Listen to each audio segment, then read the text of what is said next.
Selamat datang di Pustaka Bangsa Indonesia. Pada kesempatan kali ini, kita akan membahas jurnal yang berjudul Peran Inovasi dan Kreativitas Design Thinking dalam Strategi Pemasaran Era Startup dan Unicorn di Indonesia, karya Devi, Yuyu Aidah, Ahmad Fikri Sidarta, Arfiani Yulianti Fiul.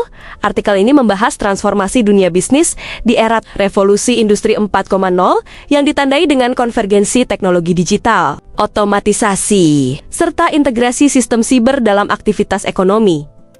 Artikel meninjau teori, kreativitas dan inovasi yang menjadi pondasi pengembangan jiwa wirausaha. Kreativitas dipandang sebagai kemampuan menghasilkan ide baru, serta solusi segar yang lahir dari interaksi pemikiran dan lingkungan, sehingga menjadi landasan penting dalam menciptakan nilai tambah bisnis. Sementara itu, inovasi merupakan upaya mewujudkan ide kreatif menjadi sesuatu yang bermanfaat, unik, atau berbeda dari sebelumnya, yang memungkinkan pelaku usaha menjawab kebutuhan pasar yang terus berkembang.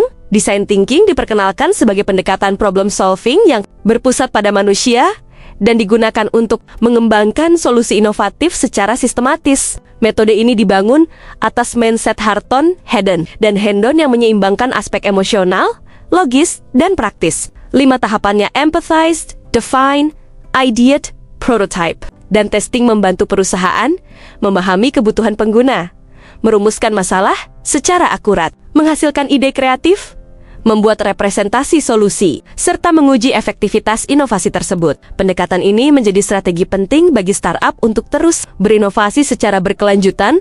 Dalam artikel dibahas pula konsep strategi pemasaran yang mencakup analisis pasar, segmentasi, positioning, promosi, dan pengembangan penawaran produk. Promosi menjadi salah satu faktor kunci dalam mencapai tujuan pemasaran, karena berfungsi meningkatkan kesadaran merek dan memengaruhi perilaku konsumen. Dalam konteks bisnis modern, strategi pemasaran tidak hanya berfokus pada penjualan, tetapi juga pada penciptaan pengalaman yang relevan dan hubungan jangka panjang antara perusahaan dan pelanggan. Hasil penelitian memperlihatkan bahwa Gojek berhasil menerapkan inovasi dan kreativitas berbasis design thinking dalam strategi pemasarannya. Melalui siklus iteratif design thinking, Gojek mampu menghasilkan layanan seperti GoRida, Gocar, GoFood, dan GoPay yang sesuai dengan kebutuhan masyarakat urban. Strategi pemasaran mereka memanfaatkan data pengguna untuk menciptakan kampanye personal, narasi emosional, dan identitas merek yang kuat. Adaptasi cepat terhadap perubahan pasar, termasuk selama pandemi, menunjukkan bahwa budaya inovasi dan kolaborasi internal menjadi kekuatan utama yang menjaga keberlanjutan bisnis Gojek sebagai unicorn Indonesia secara keseluruhan. Artikel menyimpulkan bahwa inovasi dan kreativitas yang diimplementasikan melalui design thinking merupakan pilar utama keberhasilan perusahaan startup dan unicorn seperti Gojek. Segera kirimkan naskah terbaik Anda dan bergabunglah bersama kami di Pustaka Bangsa Indonesia. Jangan lupa share ke teman-temanmu.